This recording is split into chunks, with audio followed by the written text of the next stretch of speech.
Olá, bem-vindos a mais essa nossa conversa. Hoje o papo é sobre algo que tira o sono em qualquer projeto, a tal da incerteza. Como é que a gente decide se um investimento vale a pena quando tudo, custos, receitas, enfim, são só estimativas, né? Temos um material bem legal aqui que fala de duas ferramentas-chave para isso: a análise de sensibilidade e a análise de risco. A ideia hoje é entender como usar essas ferramentas para, sabe, tomar decisões melhores com mais segurança. Acho que é para parar de chutar e começar a analisar de verdade, né? Exatamente. Olha, a incerteza é parte do jogo em qualquer projeto econômico, não tem como fugir. Mas dá para entender, para gerenciar. E o primeiro passo que a gente costuma dar para mapear isso é a análise de sensibilidade. Certo. A análise de sensibilidade. Pelo que eu li aqui, é meio que ficar perguntando e se, né? Tipo assim, e se o investimento inicial, o CAPEX, for uns 15% maior que o previsto? Ou, sei lá, se o preço do produto cair 20%, a conta ainda fecha? Ou até ao contrário, né? Se a gente conseguir uma melhoria técnica, aumentar a produção em 10%, o quão melhor fica o resultado financeiro? O VPL, valor presente líquido, sobe muito? É tipo um teste de estresse para os números. É uma ótima forma de pensar, sim. O objetivo é justamente esse: medir como uma mudança percentual numa variável-chave, e pode ser o CAPEX, o custo operacional, o OPEX, né? O preço, a escala, a eficiência, câmbio, qualquer coisa importante. Como essa mudança afeta os indicadores de rentabilidade que a gente usa? O VPL, a TIR, que é a taxa interna de retorno. Entendi. E imagino que isso mostre onde o calo aperta mais, né? Aquelas variáveis que, se derem uma pequena escorregada, podem levar o projeto para o buraco. É aí que a coisa fica assim mais interessante. Descobrir onde está o maior risco. Ou até a maior oportunidade, quem sabe. Precisamente. Por isso que, olha, uma análise técnico-econômica séria sempre tem que ter uma análise de sensibilidade. É ela que diz, presta atenção aqui. E o bom é que hoje, com planilha eletrônica, que nem o material mostra lá na figura 32, ficou bem mais fácil fazer essas simulações. Que tal a gente pegar o exemplo base que o material traz? Acho que ajuda a deixar mais concreto. Boa ideia. Como era mesmo o cenário desse projeto de exemplo? Os números iniciais? Era um projeto com investimento CAPEX de 100 milhões de reais, custo operacional OPEX de 60 milhões por ano, e as receitas eram 20 milhões por ano. Isso vinha de uma produção de 25 mil toneladas anuais, vendidas a R$ 2.400 a tonelada. Com esses números, o VPL base deu 61,3 milhões de reais. Aí a análise proposta foi variar cada um desses fatores CAPEX, OPEX, escala e preço para mais e para menos, 10%, 20%, 30%, e ver o efeito no VPL. Ok, bastante número, bastante variação. Como a gente visualiza isso tudo sem dar um nó na cabeça? O material fala nos gráficos com os nomes engraçados: aranha, spider e tornado. Eles ajudam mesmo? E parece que esse tornado tem que fazer meio na mão no Excel, né? Não é um botão mágico. Exato. Eles são ótimos para visualizar. O gráfico aranha, por exemplo, imagina assim: eixo vertical é o VPL, o horizontal é a variação percentual da variável, tipo de menos 30% a plus 30%. Aí tem várias linhas, uma para cada variável. E todas elas se cruzam bem no meio, que é o nosso caso base, né? Variação zero, VPL de 61,3 milhões. E como a gente lê isso? Bate o olho e pum! Entende o que importa mais. Lá em cima e lá embaixo da linha, mais sensível o projeto é àquela variável. No exemplo do material, a linha da escala da planta é a que mais chama atenção, a mais aberta. Uma queda de 30% na escala, de 25 para 18 mil toneladas por ano, jogaria o VPL para negativo, ficaria inviável. Já um aumento de 30% para 33 mil toneladas, olha só, mais que dobraria o VPL. E tem um detalhe curioso: a linha da escala não é retinha, ela faz uma curva. Isso porque a escala afeta o CAPEX de um jeito não linear por causa daquela regra dos 6/10 que o material cita. Uau! Então, o tamanho da fábrica é super crítico nesse caso. Se errar a previsão de quanto vai produzir, o tombo é feio ou o ganho é enorme? E as outras? O custo, o preço. O preço de venda também mostrou uma sensibilidade alta. Tá. Outro ponto de atenção, de risco elevado. Já o CAPEX e o OPEX, mesmo subindo 30%, o VPL ainda ficava positivo, acima de 30 milhões. Isso sugere que, nesse projeto específico, ele aguenta mais desaforo no custo do que na escala ou no preço. Tem mais gordura, digamos assim. O legal do gráfico Aranha é que ele é quantitativo. Você consegue ler o valor aproximado do VPL para cada variação. Entendi. O Aranha dá o número. E o tal do tornado? Se o Aranha já mostra os valores, para que outro gráfico? Ele traz algo diferente? Boa pergunta. O tornado tem um foco um pouco diferente. Ele é mais, digamos, qualitativo, comparativo. Ele pega uma faixa fixa, por exemplo, mais ou menos 30% para todo mundo, e ordena as variáveis em barras horizontais. A de maior impacto fica lá em cima, a de menor lá embaixo. Parece um tornado mesmo. O VPL fica no eixo X, na horizontal. Cada barra mostra o VPL resultante da variação negativa para a esquerda e da positiva para a direita. Ele não dá tanto detalhe numérico como Aranha, mas te mostra, na hora, qual variável tem mais poder para balançar o projeto naquela faixa. É ótimo para um diagnóstico rápido, sabe? Para ver o ranking dos riscos. Ah, então ele serve para destacar a fila dos riscos, a ordem de importância, rapidinho. Faz sentido. Um ranking visual, né? Exatamente isso. E o fascinante é ver como isso direciona o foco. Se a escala está lá no topo do tornado, talvez seja ali que a equipe precise, sei lá, garantir mais a produção ou reavaliar as projeções com mais cuidado. A faixa, tipo mais ou menos 30%, é só um exemplo, claro, mas o poder de comparação é o ponto forte dele. Falando em direcionar esforços, a sensibilidade também pode ajudar a definir uns limites práticos, né? O material fala em calcular o preço mínimo de venda. Para que serve isso exatamente? É para saber até onde dá para brigar no preço se a concorrência apertar. Pode ser usado para isso também, mas tecnicamente falando, o preço mínimo de venda é aquele preço do produto que faz o VPL do projeto ser exatamente zero. É o ponto de equilíbrio financeiro do projeto, sabe? O famoso break-even point, mas olhando o valor presente. A utilidade maior é avaliar a competitividade do processo em si. Se o teu preço mínimo calculado está muito perto, ou pior, acima do preço de mercado, acende uma luz vermelha, né? Talvez a tecnologia não seja tão boa ou os custos estejam otimistas demais. E calcular isso é muito complicado. Fazer o VPL dar zero mexendo só no preço parece mágica. Que nada! Em planilhas como o Excel, tem uma funçãozinha ótima para isso, o atingir meta ou goal seek. Você só diz para ela, olha, eu quero que essa célula aqui do VPL vire zero.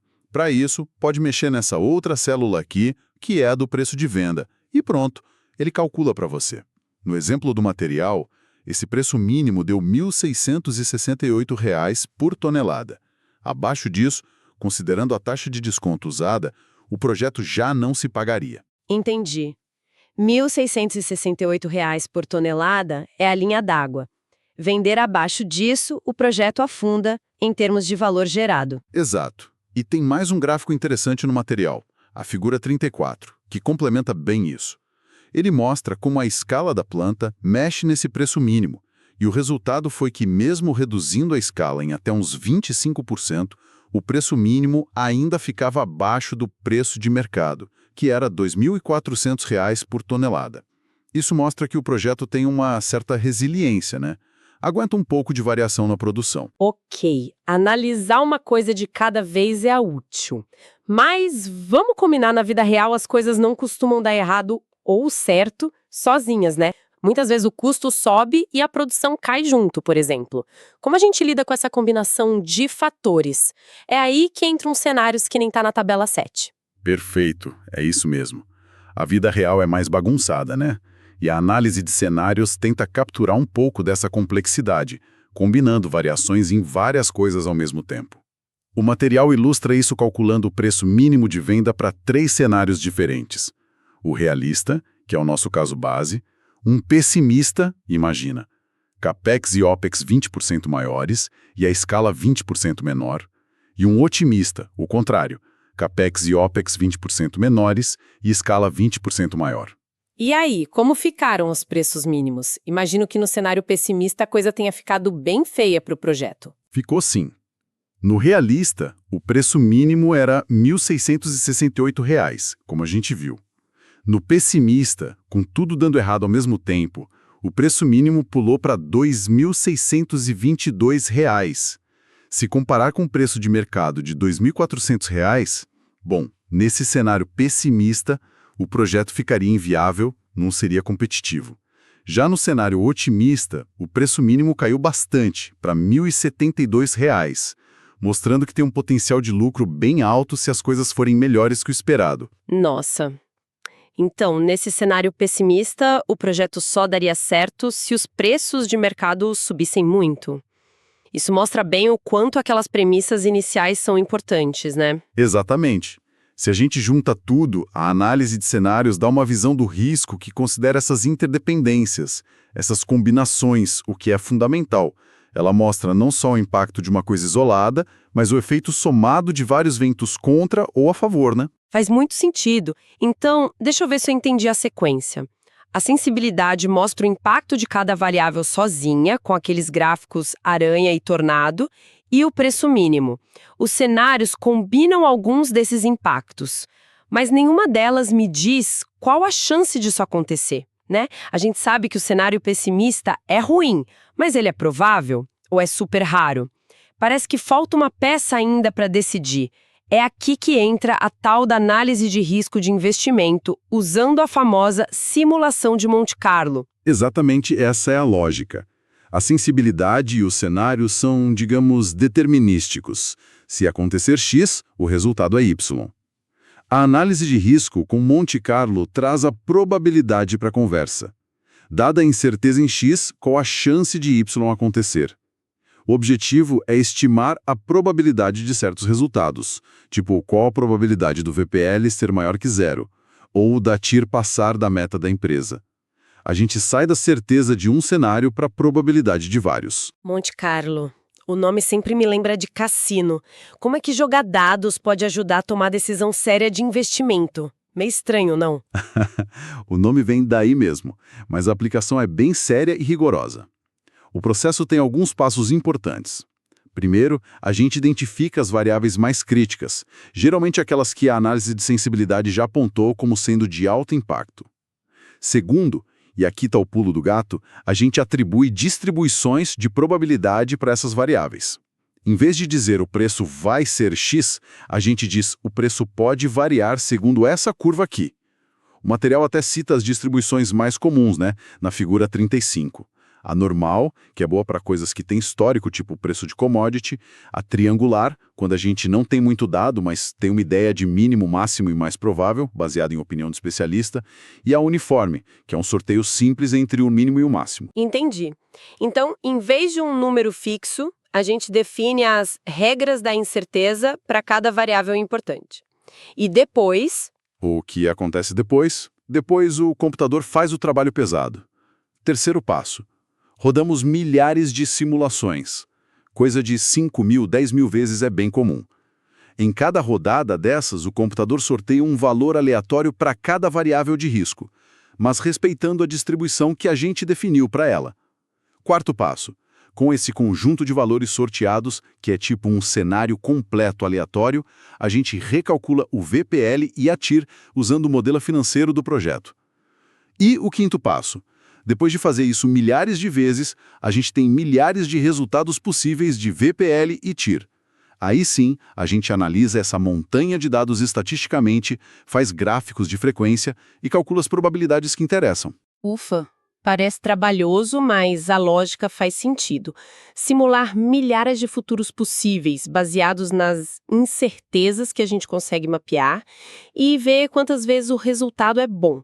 E para fazer isso na prática, precisa de um supercomputador, um software caríssimo? Nem tanto, viu? Dá para fazer com macros em planilhas como Excel, como o próprio exemplo do material mostra que foi feito. Ou então usar uns add-ins específicos para o Excel. O texto menciona o Crystal Ball, que é um software comercial conhecido para isso. Mas tem outras opções no mercado, até algumas gratuitas. Falando no exemplo do material de novo, tinha aquele caso da usina de etanol. Como foi que aplicaram o Monte Carlo lá? Quais eram os dados e o que eles queriam saber? Isso. Era uma usina de 100 mil toneladas por ano. O capex base era 125 milhões de dólares, OPEX de 30 milhões por ano, receitas de 70 milhões por ano e com o preço base do etanol $700 por tonelada. No cenário base, sem risco, o VPL dava 87 milhões de dólares, usando 10% de desconto, e a TIR 18,5%. A pergunta para a análise de risco era, considerando as incertezas no capex e no preço do etanol, qual a probabilidade do VPL ser positivo e da TIR ficar acima de 15%, que seria a meta, né? E aí aplicaram aqueles passos que a gente conversou. Para o capex, como geralmente não se tem um histórico de custo tão detalhado para projeto novo, usaram uma distribuição triangular. Mínimo 75% do base, mais provável o valor base, 125M, e máximo 150% do base. Isso reflete bem naquela incerteza de estimativa preliminar, né? Classe 5 que chamam. Já para o preço do etanol, que tem bastante dado histórico, usaram uma distribuição normal. Pegaram a média e o desvio padrão dos preços reais lá do CPE-USP, do período de 2021 a 2023. Para o tipo de informação que tinham para cada variável. Uma baseada em estimativa, triangular, e outra em histórico, normal. E aí rodaram as simulações. Exatamente. Passo 2. Sortear valores aleatórios para CAPEX e preço, seguindo essas regras. Passo 3. Calcular VPL e TIR para cada combinação sorteada. Passo 4. Usar uma macro no Excel para repetir isso 5.000 vezes, salvando cada par de VPL e TIR resultante. Cada vez que rodava, novos números aleatórios eram gerados. E o passo 5, com os 5.000 resultados na mão, analisaram tudo. Fizeram gráficos de distribuição de frequência e calcularam as probabilidades. E qual foi a resposta final? Quais as chances dessa usina dar certo, mesmo com a incerteza no custo e no preço? Olha, os resultados foram bem positivos para o projeto, viu? A simulação mostrou que a probabilidade do VPL ser maior que zero era de 98%, e a probabilidade da TIR superar os 15%, que era a meta, ficou em 85%. Opa! 98% de chance de dar lucro em valor presente e 85% de chance de bater a meta de retorno. Isso parece bem mais animador do que só olhar aquele VPL de 87 milhões do caso base, né? Quer dizer, mesmo com a chance do preço cair ou do custo estourar, o projeto ainda parece bem robusto. E 85%. Está em mudar a qualidade da conversa sobre o projeto. Em vez de ter só uma foto estática, que é o cenário base, a gente passa a ter um filme, que mostra toda a gama de resultados possíveis e a probabilidade de cada um. Isso não elimina o risco, claro que não, mas quantifica ele de um jeito que permite ao investidor tomar uma decisão mais consciente, mais alinhada com o quanto de risco ele está disposto a correr.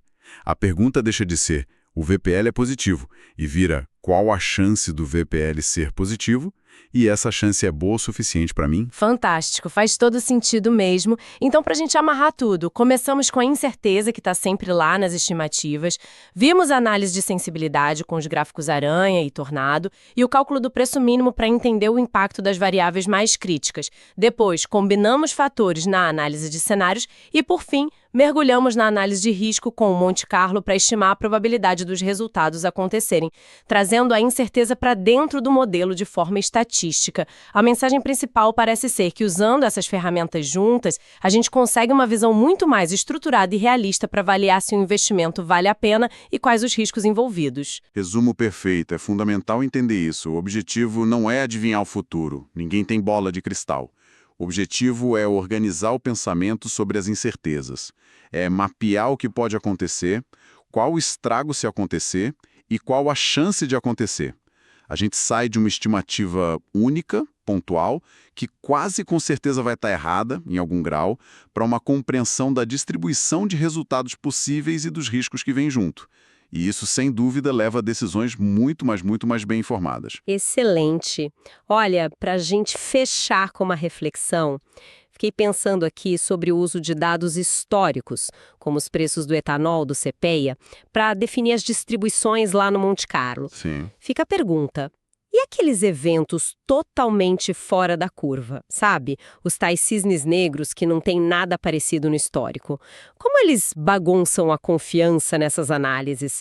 Será que não faltam outras ferramentas, talvez mais qualitativas, para complementar esses métodos quantitativos quando a gente lida com incertezas tão profundas que a gente nem consegue modelar direito? Fica aí a pulga atrás da orelha para a gente pensar depois da nossa conversa de hoje.